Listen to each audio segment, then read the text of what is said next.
ನಮಸ್ಕಾರ ಧನಿಗಳೇ, ನನ್ನ ಕನ್ನಡದ ಪ್ರತಿಯೊಬ್ಬ ವೀಕ್ಷಕರಿಗೂ ನನ್ನ ನಮಸ್ಕಾರಗಳು.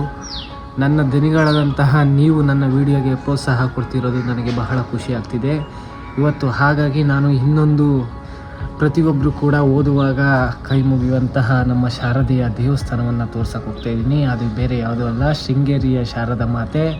ಈಗ ನಾನಿರುವಂತಹ ಜಾಗ ಮಂಗಳೂರು ಮತ್ತು ಉಡುಪಿ ರೋಡಿನಲ್ಲಿರುವಂತಹ ಪಡುಬಿದ್ರಿ ಎಂಬ ಒಂದು ಸಿಟಿಯಲ್ಲಿದ್ದೀನಿ. ಈ ಸಿಟಿಯಿಂದ ಶೃಂಗೇರಿ ಶಾರದಾ ಮಾತೆ 86 ಕಿಲೋಮೀಟ್ರು. ಇವಾಗ ನಾನು ನಿಮಗೆ ಆ ಶೃಂಗೇರಿ ಶಾರದಾ ಮಾತೆ ದೇವಸ್ಥಾನವನ್ನು ತೋರಿಸ್ತೀನಿ.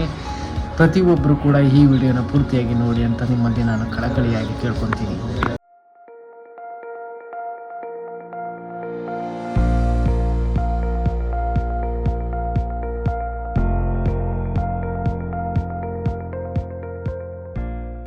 ಧನಿಗಳೇ, ಕುದುರೆಮುಖ ನ್ಯಾಷನಲ್ ಫಾರೆಸ್ಟ್ ಸ್ಟಾರ್ಟ್ ಆಗುವಂಥ ಜಾಗ, ಹಾಗಾಗಿ ಸುಸ್ವಾಗತ ಅಂತ ಹಾಕಿದ್ದಾರೆ. ಇಲ್ಲಿಂದ ನಮಗೆ ಕುದುರೆಮುಖ ನ್ಯಾಷನಲ್ ಫಾರೆಸ್ಟ್ ಸ್ಟಾರ್ಟ್ ಆಗುತ್ತೆ. ಹಾಗಾಗಿ ಇಲ್ಲಿ ಚೆಕ್ ಪೋಸ್ಟ್ ಸಹ ಕಾಣ್ತಿದೆ. ಇಲ್ಲಿ ನಾವು ಎಲ್ಲಾ ವೆಹಿಕಲ್ಗಳನ್ನ ಇಲ್ಲಿ ನಿಲ್ಲಿಸಿ ಒಂದು ID ಕಾರ್ಡ್ನ ತಗೋಬೇಕು. ನಮ್ಮ ಗಾಡಿಯ ನಂಬರ್ ಅಲ್ಲಿ ಮತ್ತೆ ಗಾಡಿಯಲ್ಲಿ ಎಷ್ಟು ಜನ ಟ್ರಾವೆಲ್ ಮಾಡ್ತಿದ್ದಾರೆ ಅಂತ ಎಲ್ಲಾ ಡೀಟೇಲ್ಸ್ ನ ಹೇಳಿ ಇಲ್ಲಿ ಅರಣ್ಯ ಇಲಾಖೆಯವರು ಒಂದು ID ಕಾರ್ಡ್ ಕೊಡ್ತಾರೆ. ಆ ID ಕಾರ್ಡ್ನ ನಾವು ರಿಸೀವ್ ಮಾಡಲೇಬೇಕು, ಇಲ್ಲ ಅಂದ್ರೆ ನಮಗೆ ಒಳಗೋಗಕ್ಕೆ ಪರ್ಮಿಷನ್ ಕೊಡಲ್ಲ. ಇವಾಗ ನಾನು ನೀವು ID ಕಾರ್ಡ್ ಯಾವ ರೀತಿ ತಗೊಳೋದು ಅಂತ ತೋರಿಸ್ತಿದ್ದೀನಿ ನೋಡಿ. ನನ್ನ ಹೆಸರು ಗಿರೀಶ್. ಮೊಬೈಲ್ ನಂಬರ್ ಹೇಳಿ. 99802682. ಎಷ್ಟು ಜನ ಗಾಡಿಯಲ್ಲಿ? ಇಬ್ಬರು. ನೋಡಿ, ಈ ID ಕಾರ್ಡ್ ಮೇಲೆ ಒಂದು ಸ್ಕ್ಯಾನರ್ ಮತ್ತೆ ಜೊತೆಗೆ ನಂಬರ್ ಇದೆ. ಈ ಒಂದು ID ಕಾರ್ಡ್ ನ ನಾವು ತೋರಿಸಿದ್ರೆ ಮಾತ್ರ ನಮಗೆ ಕುದುರೆಮುಖ ಫಾರೆಸ್ಟ್ ಒಳಗಡೆ ಎಂಟ್ರಿ ಆಗುತ್ತೆ. ಇವಾಗ ನಾವು ID ಕಾರ್ಡ್ ನ ತಗೊಂಡಿದ್ದಾಯ್ತು. ಈಗ ಕುದುರೆಮುಖ ನ್ಯಾಷನಲ್ ಫಾರೆಸ್ಟ್ ನ ಒಳಗೆ ಹೋಗ್ತಾ ಇದೀವಿ. ಈ ಕುದುರೆಮುಖ ನ್ಯಾಷನಲ್ ಫಾರೆಸ್ಟ್ ಒಳಗೆ ಹೋಗುವಾಗ ನಾವು ID ಕಾರ್ಡ್ನ ತಗೊಂಡು ಹೋಗ್ಬೇಕು. ಏನಕ್ಕೆ ID ಕಾರ್ಡ್ ತಗೊಂಡು ಹೋಗ್ಬೇಕು ಅಂತ ಹೇಳಿದ್ರೆ, ಈ ಕುದುರೆಮುಖ ನ್ಯಾಷನಲ್ ಫಾರೆಸ್ಟ್ ಭಯಂಕರವಾದಂತಹ ಒಂದು ಕಾಡು. ಈ ಕಾಡು ಒಳಗೆ ಯಾವುದೇ ರೀತಿ ಒಂದು ಮನುಷ್ಯರು ಸಹ ಓಡಾಡೋದು ಅತಿ ಕಡಿಮೆ, ಜೊತೆಗೆ ಯಾರು ಸಹ ಸಹಾಯಕ್ಕೆ ಬರೋಲ್ಲ. ಈ ಒಂದು ಕಾಡಿನ ಒಳಗಡೆ ನಮಗೆ ಯಾವುದೇ ರೀತಿ ಮೊಬೈಲ್ ನೆಟ್ವರ್ಕ್ ಸಿಗೋದಿಲ್ಲ. ಸತತವಾಗಿ 2 ಗಂಟೆಗಳ ಕಾಲ ಈ ಒಂದು ಕಾಡಿನೊಳಗೆ ನಾವು ಜರ್ನಿ ಮಾಡಬೇಕಾಗುತ್ತೆ. ಯಾವುದೇ ರೀತಿ ಮೊಬೈಲ್ ನೆಟ್ವರ್ಕ್ ಇರೋದಿಲ್ಲ, ಯಾವುದೇ ರೀತಿ ಗಾಡಿಗಳು ಸಹ ಓಡಾಡೋದು ಕಮ್ಮಿನೇ ಅಂತಾನೆ ಹೇಳ್ಬೋದು. ಈ ID ಕಾರ್ಡಿನ ಲಾಭ ಏನು ಅಂತ ಹೇಳಿದ್ರೆ, ಯಾವುದೇ ವ್ಯಕ್ತಿಗೆ ತೊಂದರೆ ಆದಲ್ಲಿ ಅರಣ್ಯ ಇಲಾಖೆಯಿಂದ ಸಹಾಯಕ್ಕೆ ಬರ್ತಾರೆ. ದಯವಿಟ್ಟು ID ಕಾರ್ಡ್ ಅನ್ನ ಬಹಳ ಜಾಗೃತವಾಗಿ ತೆಗೆದುಕೊಂಡು ಹೋಗುವುದು ನಿಮ್ಮ ಜವಾಬ್ದಾರಿ ಅಂತ ನನ್ನ ಅಭಿಪ್ರಾಯ.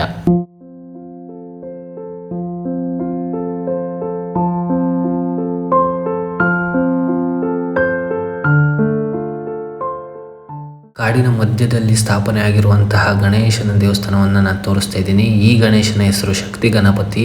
ದೇವಸ್ಥಾನದಲ್ಲಿ ನೆಲೆಸಿರುವಂತಹ ಈ ಗಣಪತಿ ನೋಡಿ.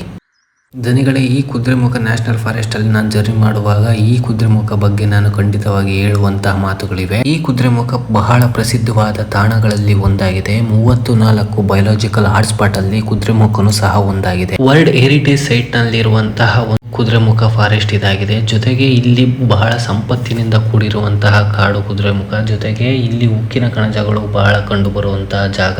2ನೇ ಅತಿ ಉದ್ದವಾದಂತಹ ಬೆಟ್ಟನು ಸಹ ಕುದುರೆಮುಖ ಆಗಿದೆ.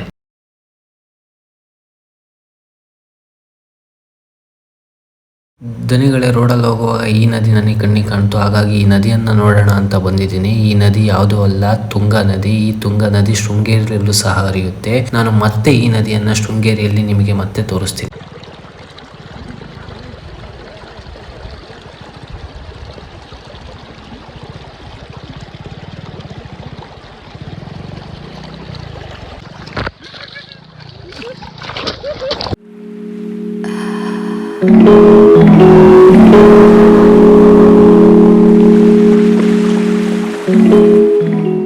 ಶಾರದಾಂಬೆಯ ದೇವಸ್ಥಾನವನ್ನ ನಿರ್ಮಾಣ ಮಾಡಿದ್ದು 8ನೇ ಶತಮಾನದ ಶಂಕರಾಚಾರ್ಯರು.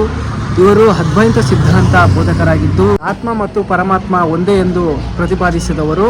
ಶಂಕರಾಚಾರ್ಯರು 8ನೇ ಶತಮಾನದಲ್ಲಿ ಈ ಒಂದು ಶೃಂಗೇರಿಯ ಶಾರದಾಂಬೆ ದೇವಸ್ಥಾನವನ್ನ ನಿರ್ಮಾಣ ಮಾಡ್ತಾರೆ. ಶಂಕರಾಚಾರ್ಯರು ಭಾರತದಲ್ಲಿ 4 ಪೀಠಗಳನ್ನು ರಚಿಸಿದ್ದಾರೆ. ಮೊದಲನೆಯದು ಶೃಂಗೇರಿ ಶಾರದಾ ಪೀಠ, ಇದು ನಮ್ಮ ದಕ್ಷಿಣದಲ್ಲಿ ಕಂಡು ಬರುತ್ತದೆ. 2ನೇಯದು ಜ್ಯೋತಿರ್ಮಠ, ಇದು ಉತ್ತರಾಖಂಡದಲ್ಲಿದೆ. 3ನೇದು ಕಾಲಿಕಾ ಮಠ, ಇದು ದ್ವಾರಕಾ ಗುಜರಾತ್ ಅಲ್ಲಿದೆ. 4ನೇದು ಗೋವರ್ಧನ ಮಠ, ಇದು ಪುರಿ ಒಡಿಶಾದಲ್ಲಿದೆ.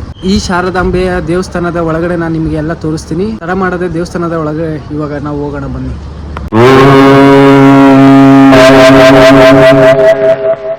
ಮುಂದೆ ಹೋಗ್ತಾ ಇಲ್ಲಿ ವ್ಯಾಪಾರಿಗಳನ್ನ ನೀವು ನೋಡ್ತಿರ್ಬೋದು. ಬೆಂಗಳೂರಂತ ಸಿಟಿಗಳಲ್ಲಿ AC ಒಳಗೆ ಕೂತು ವ್ಯಾಪಾರ ಮಾಡುವಂತಹ ಜನಗಳ ನಡುವೆ ಬಿಸಿಲಿನಲ್ಲಿ ವ್ಯಾಪಾರ ಮಾಡುವಂತಹ ಜನಗಳನ್ನ ನಾವು ಪ್ರೋತ್ಸಾಹ ಮಾಡಲೇಬೇಕು. ಜನಗಳು ಈ ಬೋರ್ಡ್ ನ ನೀವು ನೋಡ್ತಿರ್ಬೋದು, ಜಗದ್ಗುರು ಶಂಕರಾಚಾರ್ಯರ ಹೆಸರು ಹಾಕಿದ್ದಾರೆ. ಈ ಶಂಕರಾಚಾರ್ಯರ ಬಗ್ಗೆ ನಾನು ಇವಾಗ ಹೇಳ್ತಾ ಹೋಗ್ತೀನಿ. ಶಂಕರಾಚಾರ್ಯರು ಈ ಒಂದು ಶೃಂಗೇರಿಯ ದೇವಸ್ಥಾನವನ್ನ ಇಂತಹ ಜಾಗದಲ್ಲಿ ಸ್ಥಾಪನೆ ಮಾಡಲು ಕಾರಣ ಏನು ಅಂದ್ರೆ ಅದಕ್ಕೂ ಸಹ ಒಂದು ಇತಿಹಾಸ ಇದೆ. ಅಂತಹ ಒಂದು ಇತಿಹಾಸವನ್ನ ನಾನು ಈ ಒಂದು ದೇವಸ್ಥಾನವನ್ನ ತೋರಿಸ್ತಾ ಹೇಳ್ತಾ ಹೋಗ್ತೀನಿ. ಈಗ ತಾನೇ ದೇವಸ್ಥಾನದ ಒಳಗಡೆ ನಾವು ಎಂಟ್ರಿ ಕೊಟ್ಟಿದ್ದೀವಿ. ದೇವಸ್ಥಾನದ ಹಿಂದ್ಗಡೆ ನಾನು ಗೋಪುರವನ್ನ ತೋರಿಸ್ತಾ ಇದ್ದೀನಿ ನೋಡಿ. ಎಷ್ಟು ದೊಡ್ಡದಾದಂತಹ ಒಂದು ಗೋಪುರ ಈ ಒಂದು ಶಾರದಾಂಬ ದೇವಸ್ಥಾನದಲ್ಲಿದೆ. ಈಗ ನಾನು ತೋರಿಸ್ತಿರುವಂತಹ ಒಂದು ಮಂಟಪ, ಇದು ಅಕ್ಷರಾಭ್ಯಾಸ ಮಂಟಪ. ಇಲ್ಲಿ ಸಣ್ಣ ಮಕ್ಕಳನ್ನ ಕರೆದುಕೊಂಡು ಬಂದು ಅವರಿಗೆ ಅಕ್ಷರಾಭ್ಯಾಸವನ್ನ ಮಾಡಿಸ್ತಾರೆ. ಇದ್ರ ಪಕ್ಕದಲ್ಲಿ ಇನ್ನೊಂದು ಮಂಟಪ ತೋರಿಸ್ತಾ ಇದ್ದೀನಿ, ಇದು ಯಾಗ ಮಂಟಪ. ಇಲ್ಲಿ ಈ ಒಂದು ಶೃಂಗೇರಿಯಲ್ಲಿ ಎಷ್ಟು ಮಠಾಧೀಶರಿದ್ರು ಎಲ್ಲಾ ಮಠಾಧೀಶರ ಒಂದು ಪ್ರತಿಮೆ ತರ ಇರುವಂತಹ ಒಂದು ಫೋಟೋಗಳನ್ನ ಹಾಕಿದ್ದಾರೆ. ಅಂತ ಒಂದು ಮಂಟಪ ಇದು ಯಾಗ ಮಂಟಪ ಅಂತ ಇದಕ್ಕೆ ಹೆಸರು. ಈ ಒಂದು ಮಂಟಪದಲ್ಲಿ ಯಜ್ಞ ಕುಂಡಲಗಳಿಗೆ ಎಷ್ಟು ಪ್ರಸಿದ್ಧವಾದಂತಹ ಒಂದು ಪೂಜೆಗಳು ಪುನಸ್ಕಾರಗಳು ನಡೀತಿದ್ವು ಅನ್ನೋಕೆ ಸಾಕ್ಷಿಯಾಗಿ. ಈ ಮಂಟಪದ ಆಪೋಸಿಟ್ ನಾವು ಕಾಣಬಹುದು ಶಾರದಾಂಬೆಯ ದೇವಸ್ಥಾನ. ಈಗ ನಾನು ಶಾರದಾಂಬೆ ದೇವಸ್ಥಾನದ ಒಳಗೆ ಹೋಗ್ತಾ ಇದ್ದೀನಿ. ಫಸ್ಟ್ ನಾವು ಇಲ್ಲಿ ತೆಂಗಿನಕಾಯಿನ ಹೊಳೆಯುವಂತ ಸ್ಥಳದಲ್ಲಿ ತೆಂಗಿನಕಾಯಿನ ಹೊಡೆದು ನಂತರ ನಾವು ದೇವಸ್ಥಾನದ ಒಳಗಡೆ ಎಂಟ್ರಿ ಕೊಡ್ತಾ ಇದೀವಿ. ತಾಯಿ ಶಾರದೆ ಲೋಕ ಪೂಜಿತೆ ಜ್ಞಾನದಾತೆ ನಮೋಸ್ತುತೆ. ತಾಯಿ ಶಾರದೆ ಲೋಕ ಪೂಜಿತೆ ಜ್ಞಾನದಾತೆ ನಮೋಸ್ತುತೆ. ಪ್ರೇಮದಿಂದಲಿ ಸಲಹು ಮಾತೆ ನೀಡು ಸಮ್ಮತಿ ಸೌಖ್ಯದಾತೆ. ಇವಾಗ ನಾನು ಶಾರದಾ ಮಾತೆ ದೇವಸ್ಥಾನ ದರ್ಶನ ಪಡೆದ ನಂತರ ನಮಗೆ 2 ದೇವಸ್ಥಾನ ಕಾಣುತ್ತೆ. ಒಂದು ಗಣಪತಿ ದೇವಸ್ಥಾನ, ಇನ್ನೊಂದು ಶಿವ ದೇವಸ್ಥಾನ. ಆ ದೇವಸ್ಥಾನದಲ್ಲಿ ನಮಗೆ ವಿಡಿಯೋ ಮಾಡಕ್ ಅವಕಾಶ ಇಲ್ಲ, ಹಾಗಾಗಿ ನಾವೀಗ ನೇರವಾಗಿ ಊಟದ ಹಾಲ್ಗೆ ಹೋಗ್ತಾ ಇದೀವಿ. ಇಲ್ಲಿ ಆ ಪ್ರಸಾದವನ್ನ ಕೊಡೋದಕ್ಕಂತಾನೆ ಹೆಣ್ಮಕ್ಳನ್ನ ನೇಮಿಸಿದ್ದಾರೆ. ಆ ಎಲ್ಲಾ ಹೆಣ್ಮಕ್ಳು ಕೂಡ ಕೇಸರಿಯ ಸೀರೆಯನ್ನ ಹುಟ್ಟಿರೋದು ನನಗೆ ಒಂದು ಖುಷಿಯ ಸಂಗತಿ ಅಂತಾನೆ ಹೇಳ್ಬೋದು. ಹಿಂದೂ ಧರ್ಮದ ಆಚಾರ ವಿಚಾರಗಳನ್ನ ಈ ದೇವಸ್ಥಾನದಲ್ಲಿ ನಾವು ಎಲ್ಲೂ ಕೂಡ ಮರೆಯೋಕ್ಕಾಗೋದಿಲ್ಲ. ಆ ರೀತಿ ಹಿಂದೂ ಸಂಸ್ಕಾರವನ್ನ ನೀಟಾಗಿ ಮೇಂಟೈನ್ ಮಾಡ್ಕೊಂಡ್ ಬಂದಿರುವಂತಹ ಶಾರದಾಂಬೆ ದೇವಸ್ಥಾನ ಇದಾಗಿದೆ. ಜನಗಳೇ, ಈ ದೇವಸ್ಥಾನ ನೋಡಿ. ಈ ದೇವಸ್ಥಾನ ವಿದ್ಯಾಶಂಕರ ದೇವಸ್ಥಾನ ಅಂತ. ಈ ವಿದ್ಯಾಶಂಕರ ದೇವಸ್ಥಾನ ವಿಜಯನಗರದ ಸಂಸ್ಥಾಪಕರಾದಂತಹ ಅಕ್ಕ ಬುಕ್ಕ ಮತ್ತು ಗುರುಗಳಾದಂತಹ ಮಹರ್ಷಿ ವಿದ್ಯಾರಣ್ಯರು ಸೇರಿ ಕಟ್ಟಿರುವಂತಹ ದೇವಸ್ಥಾನ. ಕ್ರಿಸ್ತ ಶಕ 1338ರಲ್ಲಿ ನಿರ್ಮಾಣವಾದಂತಹ ಈ ದೇವಸ್ಥಾನ 12 ಕಂಬಗಳಿಂದ ಪ್ರಸಿದ್ಧವಾದಂತಹ ದೇವಸ್ಥಾನ. 12 ಕಂಬಗಳಿಂದ ಪ್ರಸಿದ್ಧಲಾಗಲು ಕಾರಣ ಏನು ಅಂತ ಅಂದ್ರೆ 12 ರಾಶಿಗೆ ಸಮವಾದಂತಹ 12 ಕಂಬಗಳು ಈ ದೇವಸ್ಥಾನದಲ್ಲಿದೆ. ಈ 12 ಕಂಬಗಳಿಗೆ ಸೂರ್ಯ ತಿಂಗಳಿಗೊಮ್ಮೆ ರಾಶಿ ಬದಲಾವಣೆ ಮಾಡ್ತಾನೆ. ಆಗ ಬದಲಾವಣೆ ಮಾಡುವಂತಹ ಸಂದರ್ಭದಲ್ಲಿ ಕಿರಣಗಳು ಒಂದೊಂದು ಕಂಬಕ್ಕೆ ಬೀಳುತ್ತದೆ. 12 ತಿಂಗಳಿಗೆ 12 ಕಂಬಗಳಿಗೆ ತಿಂಗಳಿಗೊಮ್ಮೆ ಕಿರಣಗಳು ಬೀಳ್ತವೆ. ಏಕೆಂದ್ರೆ ಇದು 12 ರಾಶಿಗೆ ಸಮವಾದಂತಹ ಕಂಬಗಳು. ಕೊನೆಯದಾಗಿ ನಮಗೆ ಕಾಣುವುದು ಮೀನರಾಶಿ. ಮೀನರಾಶಿ ಕೊನೆಯದಾಗಿ ಫೆಬ್ರವರಿ ತಿಂಗಳಲ್ಲಿ ಮೀನರಾಶಿಯ ಕಂಬಕ್ಕೆ ಸೂರ್ಯನ ಕಿರಣಗಳು ಬೀಳ್ತವೆ. ಬಹಳ ಇತಿಹಾಸವನ್ನ ಕೂಡಿರುವಂತಹ ಶೃಂಗೇರಿ ಇದಾಗಿದೆ. ಆ ಸ್ಟ್ರಕ್ಚರ್ ಆಂಟೆನಾ ಸ್ಟ್ರಕ್ಚರ್ ಇದೆಯಲ್ಲ, ಅದನ್ನು ಲೈಟಿಂಗ್ ಅರೆಸ್ಟರ್ ಅಂತ ಹೇಳ್ತೀವಿ. ಲೈಟಿಂಗ್ ಅರೆಸ್ಟರ್ ಏನು ಮಾಡ್ತಾರೆ ಅಂದರೆ, ಸಿಡಿಲು ಬಂದಾಗ ಸಿಗ್ನಲ್ಲಿ ಬರ್ತಕ್ಕಂಥ ಹೈ ವೋಲ್ಟೇಜ್ನ ಅದು ಅಬ್ಸಾರ್ಬ್ ಮಾಡಿ ಅದನ್ನು ಅರ್ಥಗೆ ಡಿಸ್ಚಾರ್ಜ್ ಮಾಡುತ್ತೆ. ಆ ಡಿಸ್ಚಾರ್ಜ್ ಮಾಡೋದಕ್ಕೆ ಸ್ಟ್ರಿಪ್ನ ಲೇ ಮಾಡಿರ್ತಾರೆ. ಕಾಪರ್ ಸ್ಟ್ರಿಪ್ಪು ಅಥವಾ GI ಸ್ಟ್ರಿಪ್ಪು, ಇದರಲ್ಲಿ ಯಾವುದಾದ್ರೂ ಲೇ ಮಾಡ್ಬೋದು. ಇಲ್ಲಿ 25 mm GI ಸ್ಟ್ರಿಪ್ನ ಲೇ ಮಾಡಿದ್ದಾರೆ. ದ ಮೇನ್ ಪರ್ಪಸ್ ಇಸ್ ಗೋಪುರಕ್ಕೆ ಯಾವುದೇ ತರಹದ ಹಾನಿ ಆಗಬಾರ್ದು ಸಿಡಿಲು ಗುಡುಗಿನಿಂದ. ಅದಕ್ಕೋಸ್ಕರ ಈ ಲೈಟಿಂಗ್ ಅರೆಸ್ಟರ್ನ ಇನ್ಸ್ಟಾಲೇಷನ್ ಮಾಡಿದ್ದಾರೆ.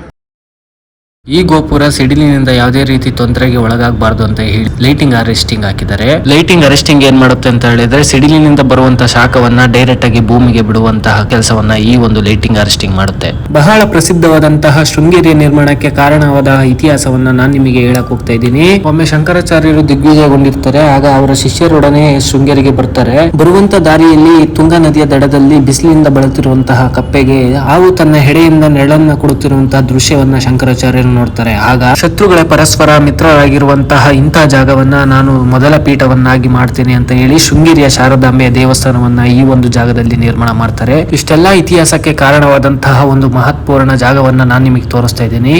ಹಾವು ಕಪ್ಪೆಗೆ ತನ್ನ ಹೆಡೆಯಿಂದ ನೆರಳನ್ನ ಕೊಟ್ಟಿರುವಂತಹ ಜಾಗ ಇದಾಗಿದೆ. ಈ ಒಂದು ಜಾಗ ತುಂಗಾ ನದಿಯ ದಡದಲ್ಲಿ ನಾವು ಕಾಣಬಹುದಾಗಿದೆ. ಮನುಷ್ಯ ತನ್ನ ಮಾಡುವಂತಹ ಕೆಲಸದಲ್ಲಿ ಯಾವುದೋ ಒಂದು ಶಕ್ತಿ ನಮ್ಮನ್ನ ಕಾಯುತ್ತೆ ಅನ್ನೋ ನಂಬಿಕೆ ಮೇಲೆ ಜೀವನವನ್ನ ನಡೆಸುವಂತಹ ಬಹಳ ಜನಗಳಿದ್ದಾರೆ. ಅಂತಹ ಜನಗಳಲ್ಲಿ ನಾನು ಇವಾಗ ತೋರಿಸ್ತಿರುವಂತಹ ಒಂದು ಘಟನೆಯನ್ನ ನೀವು ನೋಡ್ಬೇಕು. ಯಾಕೆಂದ್ರೆ ಈ ತುಂಗಾ ನದಿಯ ಪಕ್ಕದಲ್ಲಿ ಒಂದು ಶಿವಲಿಂಗವನ್ನು ನಾವು ನೋಡ್ಬೋದು. ಆ ಶಿವಲಿಂಗದ ಮೇಲೆ ಒಂದು ಕಾಯಿನನ್ನ ನಿಲ್ಲಿಸ್ತಾರೆ. ಆ ಕಾಯಿ ನಿಂತಾಗ ಅವರು ಅನ್ಕೊಂಡಿರೋದು ಕೆಲಸಗಳು ಆಗ್ತವೆ ಅನ್ನುವಂತ ಊಹೆ. ಕಾಯಿನನ್ನ ನಿಲ್ಸೋಕ್ ಆಗದೆ ಇದ್ರೆ ಅನ್ಕೊಂಡಿರೋ ಕೆಲಸ ಆಗಲ್ಲ ಅಂತ ಒಂದು ಊಹೆ. ಇದೇ ರೀತಿ ಜನಗಳು ನಾನಾ ರೀತಿಯಲ್ಲಿ ದೇವರುಗಳನ್ನ ನಾನಾ ರೀತಿ ಪರೀಕ್ಷೆ ಮಾಡೋದನ್ನ ನಾವು ನೋಡ್ಲೇಬಹುದು ಎಲ್ಲಾ ಕಡೆನೂ. ಅದೇ ರೀತಿ ಶೃಂಗೇರಿಯ ಶಾರದಾ ಮಾತೆ ದೇವಸ್ಥಾನದಲ್ಲೂ ಸಹ ನಾವು ಈ ಒಂದು ಪರೀಕ್ಷೆಯನ್ನ ನಾವು ನೋಡ್ತಾ ಇದ್ದೇವೆ. ಈ ಶೃಂಗೇರಿಯಲ್ಲಿ ಮತ್ತೊಂದು ವಿಶೇಷ ಏನು ಅಂತ ಅಂದ್ರೆ ಇಲ್ಲಿರುವಂತಹ ಮೀನುಗಳು. ಈ ಮೀನನ್ನ ನೋಡಲಿಕ್ಕೆ ಅಂತಾನೆ ಜನಗಳು ಬರ್ತಾರೆ ಅಂತಾನು ಅನ್ಬೋದು. ಯಾಕೆಂದ್ರೆ ಇಲ್ಲಿರುವಂತಹ ಮೀನುಗಳು 15 ರಿಂದ 20 ಕೆಜಿ ದೊಡ್ಡದಾದಂತಹ ಮೀನುಗಳನ್ನ ನಾವು ಈ ಶೃಂಗೇರಿಯಲ್ಲಿ ಕಾಣಬಹುದು. ಇಲ್ಲಿ ಬರುವಂತಹ ಪ್ರವಾಸಿಗರು ಪುರಿ ಅಥವಾ ಇತರೆ ಆಹಾರಗಳನ್ನ ಮೀನಿಗೆ ತಂದು ಹಾಕ್ತಾರೆ. ಶೃಂಗೇರಿ ನೋಡಲು ಬಹಳ ಅದ್ಭುತವಾದಂತಹ ಜಾಗ ಅಂತಾನು ಹೇಳ್ಬೋದು.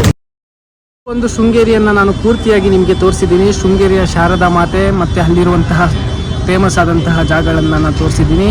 ಹಿಂದಿನ ವಿಡಿಯೋದಲ್ಲಿ ವಿಶೇಷವಾಗಿ ಬೇರೆ ಜಾಗದೊಂದಿಗೆ ಮತ್ತೆ ಬರ್ತೀನಿ ಅಂತ ಹೇಳ್ತಾ, ಜಾತಿ ಜನಾಂಗ ಧರ್ಮ ಭೇದ ಭಾವ ತೋರಿಸ್ತಿದ್ದೆ ಮನುಷ್ಯರಾಗಿ ಬಾಳೋಣ ಅಂತ ಹೇಳ್ತಾ ಈ ವಿಡಿಯೋನ ಅಂತ್ಯಗೊಳಿಸ್ತಿದ್ದೀನಿ. ಶಾರದೆ ಯೋಗ ಪೂಜಿತೆ ಜ್ಞಾನದಾತೆ ನಮೋಸ್ತುತೆ. ಪ್ರೇಮದಿಂದಲಿ ಸಲಹು ಮಾತೆ ನೀಡು ಸಮ್ಮತಿ ಸೌಖ್ಯದಾತೆ.